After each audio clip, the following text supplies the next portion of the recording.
Welcome, everybody, to the Arch City Poker Hand History Analysis. Today, I'm going to be sharing a live hand history that I played in a 2-5 game in the local card room that I play in. And we have Nick here, who's going to help highlight mistakes, correct plays, things that could have done better, and kind of give everybody watching and listening a view of maybe the implementation of like how somebody like I play, and you might be able to see some of the elements from the Arch City Poker strategy put into this game. Some context before we kind of begin here. I have the button straddled in this particular game that's six-handed. A button straddle simply means that the action is going to go ahead and start with the small blind. It's going to work its way around. The villain who's in the small blind, we're going to label as more of a competent player, capable of check raising. He's capable of being aggressive when a table is tight and tight when a table is aggressive. I'd say he is a thinking player for the purposes of kind of what the villain information is. And as we begin, he's going to go ahead and he's going to elect to open up $25, as you kind of see here. And the next to act individual is going to go ahead and call that $25. It's going to fold all the way around to hero, who's on the button. I elect to make it $100. And villain elects to go ahead and call, and the person who called the original open ends up folding. So, Nick, I ended up choosing the $100 sizing because for me, I like to go 3x plus 1 for everybody who ended up calling a bet size. It's also going to bring the SPR down just a little bit, stack to pot ratio for those unfamiliar. And this particular villain, I think he's going to be opening up maybe a little bit wider of a range, especially when we're six-handed. I believe up to this point, I thought he was opening up quite a bit of hands. And from my point of view, especially in position, I do like to take a lot of my suited broadways and 3 and 4 bet if the situation kind of ticks a few of the boxes that I really traditionally look at when I'm in a hand. But yeah, Nick, I make it $100. He elects to call, which I did expect. We are deep enough to where it's going to be fine. But Nick, that's the action pre-flop. How are we looking so far? It's good to me. It's a good spot to squeeze. Like you said, the fact that he's competent, willing to play a little bit more poker, so to speak. He's probably a little bit wider, just due to the fact that it's also six-handed. So it doesn't really concern me that he's opening from the small blind. I think it's a good spot with, like you said, suited broadways, such as the King Jack suited, to go ahead and do this. And yeah, for the sizing, it's totally fine if we go 3x plus, adding on for the additional caller. I will say one thing: if you guys are, a lot shallower, you don't have to go quite as large. If you're deeper it looks like they're really deep for 2-5 guys, but remember the button straddle's on, so they're deep, but it's technically 150 bigs. So yeah, it's fine. But if you guys went 125, I don't think that's a problem either, or it's bad or anything. I think it's fine though. Yeah, I think this is pretty much exactly how I would have played it so far. Yeah, nice. Okay. We go to a flop of ace of clubs, 5 of hearts, 7 of spades. Villain elects to go ahead and check, and then I decide to check behind. My rationale for checking here is I expected the villain to be checking 100% of the time to me. And when he checks, I know he can still have a lot of ace-x in his range. And the board is pretty dry. So I think even if I led with a bet here, which I think an ace is in both of our ranges, I just don't think I have full equity to get him off of anything. I do have a lot of backdoor draws, and at the time I thought my king high probably had some showdown value as well. So I thought it was pretty fine to check. I think I'm still ahead of a lot of his range, and I'm not going to put myself in a precarious position if I were to lead and maybe he check raises. But how is the flop looking? Yeah, I think it's fine. We talk about over at Arch City Poker how in position on textures that are dynamic, we tend to want to bet with our range and just bet smaller. So single raise pots, we're probably closer to 40 to 50% pot. 3-bet pots, we're probably more quarter to third pot, somewhere in that ballpark. When we do get more of a static texture like this, like a really static texture, we don't really need to bet as often, if at all, a lot of times, because there just aren't a lot of dynamic shifting turns of rivers, like nut changing turns of rivers that allow for, let's just say, good barreling opportunities. Now, some of you might say, well, we have the 2 back doors working with the backdoor straight draw, backdoor flush draw. That could give us good barreling opportunities. Yeah, if you guys chose this hand to bet, it's not that it's not a profitable bet, but it's also going back to the fact that you have those backdoors and you have an opponent that maybe can check raise. I don't know how often on the ace high boards we're getting check raise. Like we're not getting check raise as often as we should here by most opponents. For example, if they do have 7-6 suited or 6-5 suited, they should be taking that and check raising against like a small range bet. A lot of you guys that are a little more advanced understand 3-bet pots a little bit. That's one of the biggest mistakes I see, Tony, from I think the players that are a little more quote competent in the live low to mid stakes games is that they're just blindly range betting as the pre-flop aggressor in 3-bet pots. And that's not like that's good in a lot of spots, but there are a lot of textures and a lot of situations where that's actually not good. And this is one of them. Like our opponent has a pretty strong range. Like he opened from the small blind and we said, yeah, he's competent, could be wider. It's 6-handed, but he's still opening from the small blind in a straddle pot when he knows the player on the button straddling is a very competent player. So it's a spot where his range is definitely strong, calling the opening and calling the 3-bet. We have these back doors to realize some equity with by checking back. Whereas if you had a hand like, say, King Jack of Diamonds, actually, I think that's if you were going to choose a King Jack suited to bet, I think actually King Jack of Diamonds is probably the best one if you're going to bet thinking you can get somebody to fold. But we want to zoom out, look big picture at Arch City Poker.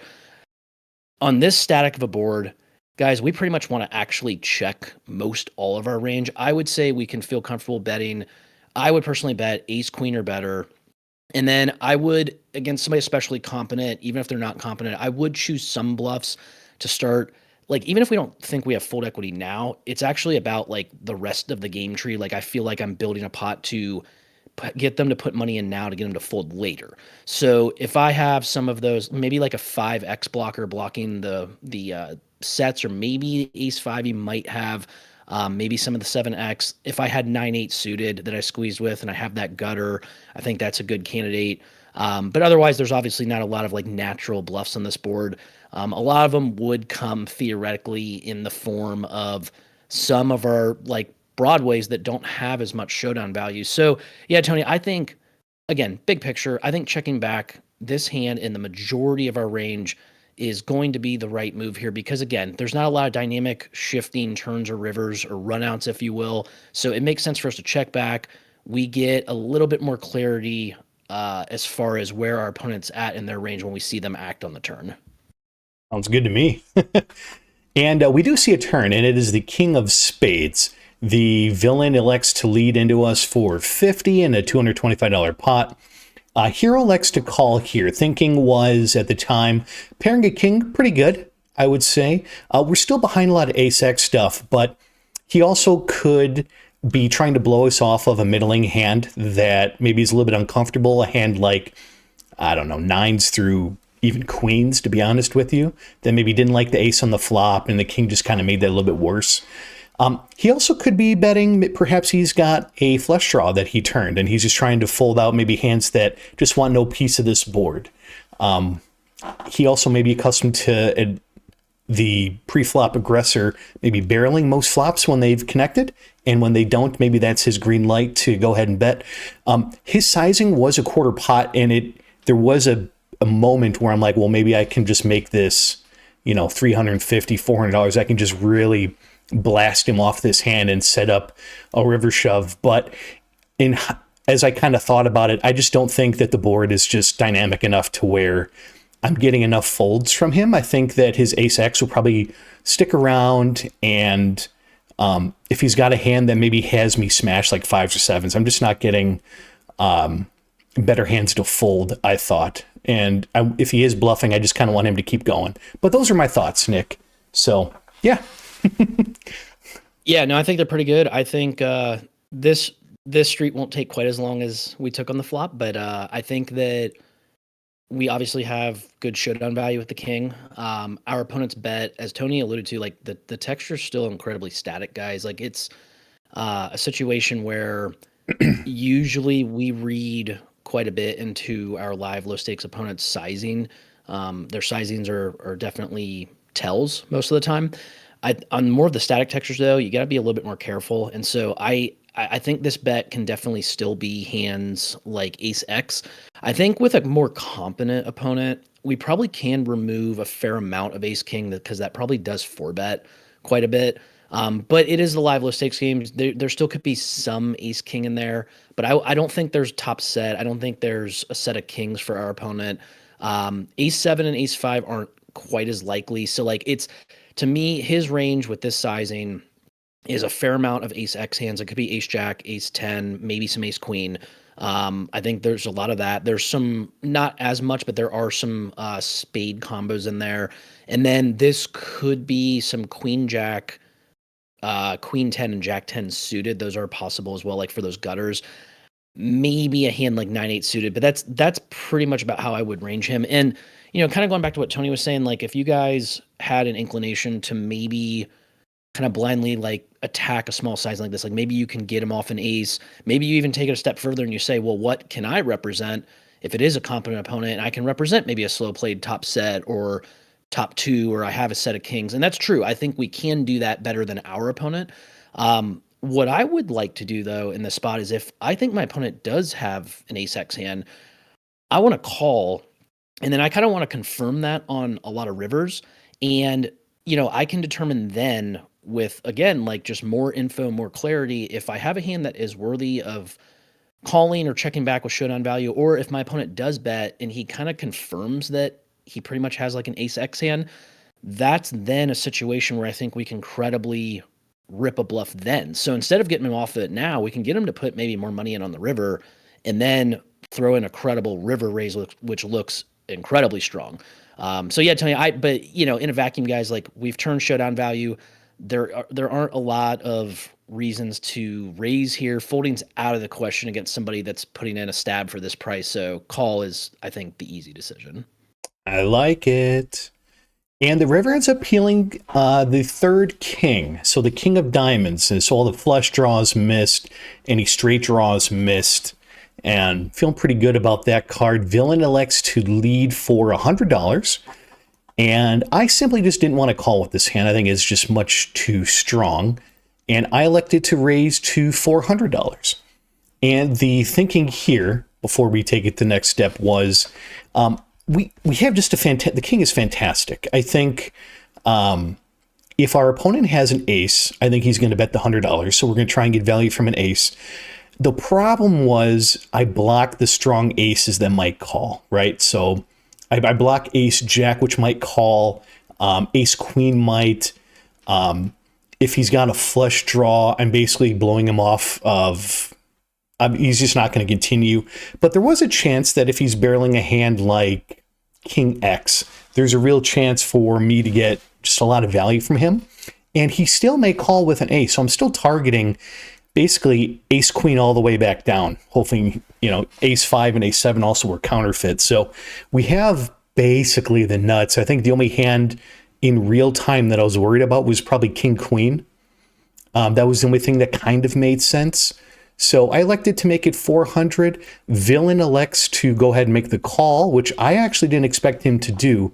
And he ends up showing us just a king, and then he just mucks his other card. So, Nick, what do we think about the river there? Yeah, I'm a little surprised that he had a king actually, but I mean, just because kind of we have one, I think it's tougher for him to actually have.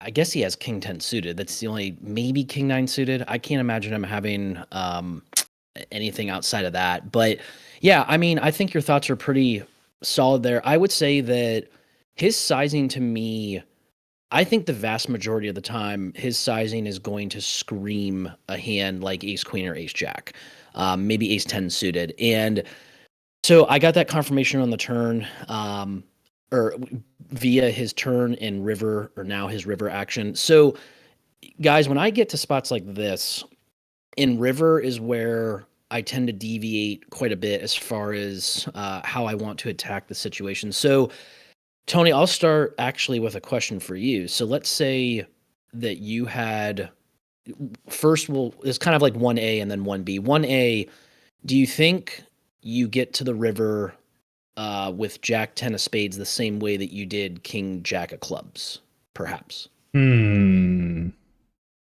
I do not believe so. I think if I have 10 jack of spades, I'm probably raising the turn. I'm raising that $50 bet. I'm not going to cold call it.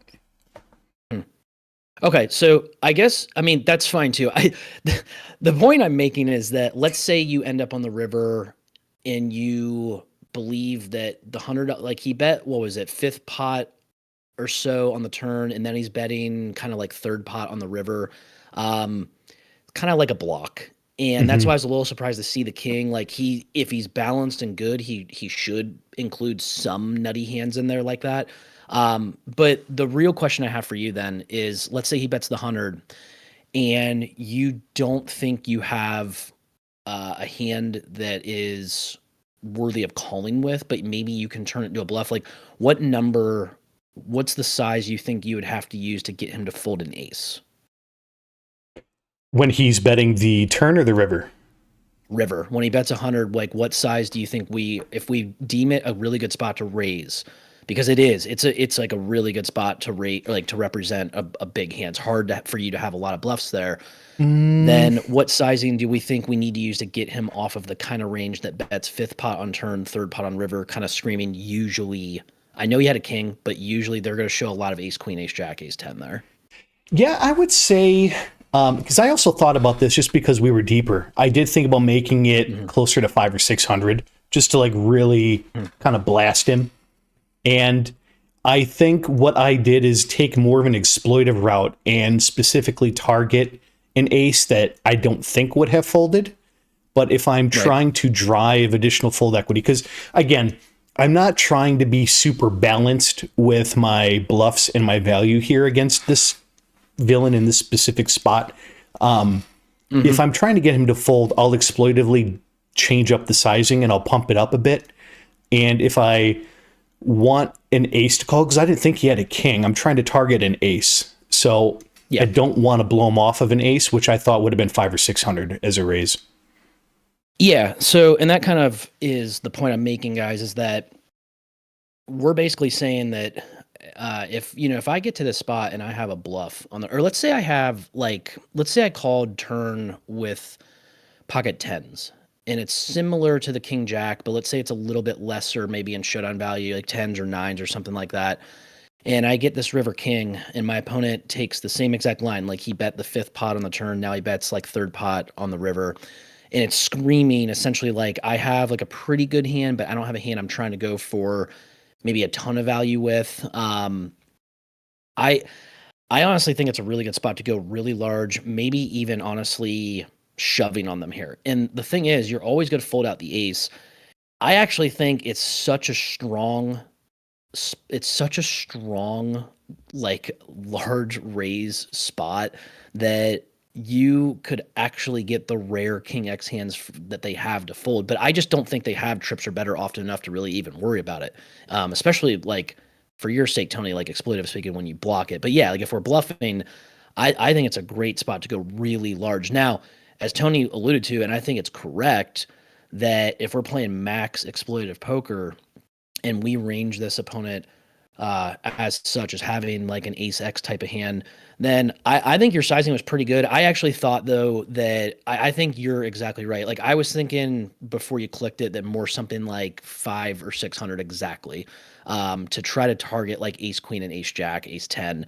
And if he happens to have a king, like we're still going to get great value out of that, of course. But it's very likely they show up with an ace X in there. But yeah, guys, like the point is, a lot of times when we get to the river, it's going to be different as far as the sizing that we use if we're bluffing, and then as compared to the sizing that we're going to use if we're value betting. Sometimes they can be similar, and they might need to be with somebody a little more competent. But I think it's just a really clear example of getting to the river and having a plan in place where it's like, let's range our opponent, let's figure out exactly where he's at, and then we go to what we have. We're not worried about what we're representing in this spot. We're not. Even with somebody that we deem to be competent in a 2-5 game, we're going to range him as such, and then we're going to go from there. And with Tony's actual hand, I think it's a good spot to make sure that we don't get too greedy, because I don't think our opponent has enough that can call in that particular spot. Now, if we had, it's a little different. Let's say that Tony flopped middle set and he has sevens, and he's got sevens full of kings. that's a little different because now it opens up the opportunity for our opponent to have more king X, and so maybe then you could go for it more often, and you could put in a jam, and you also could still have some bluffs in that sense. But yeah, if I'm gonna bluff this spot, guys, I'm gonna go really large, and if I'm gonna value raise, I'm gonna probably go a little bit below that, and I think around 500 or 600 is a good number. Yeah. Yeah, yeah, that's kind of what I was thinking. I thought the king on the river just made it really hard for him to have the king. And if I just blast it off, I just don't think I get called by. If I get called, I might be even losing. If I really just I think a lot of players would see this and they'd be like, "Oh, he had a king. You could have got so much more." But guys, like it's so much more likely that he shows ace queen, ace jack, or ace 10 here. So we can't be results oriented. I think this was a really well played hand. I think it's important that when we look at these spots, guys, we do. Especially on the river, that's where you guys are struggling the most. That's where the most money is made and lost. I think there's gonna be a lot of spots like this when we do this in the future, where we get to rivers and we talk about what we would do if we had a bluff, or if it's a hand where one of us was actually bluffing, and then what we would do if we had a value hand. I think it's important to differentiate and talk about what we would do with different parts of our range. Perfect, Nick. Well, hey, thank you for taking the time to kind of help school me a little bit also, and help really break down the hand and find some pros and some cons and some ways of improvement. If you like this hand history analysis and you want more of it, go ahead and leave a comment, like, share, and subscribe to Arch City Poker. And if you're brand new, head on over to archcitypoker.com for more information. Thanks, everybody, and have a fantastic rest of your day.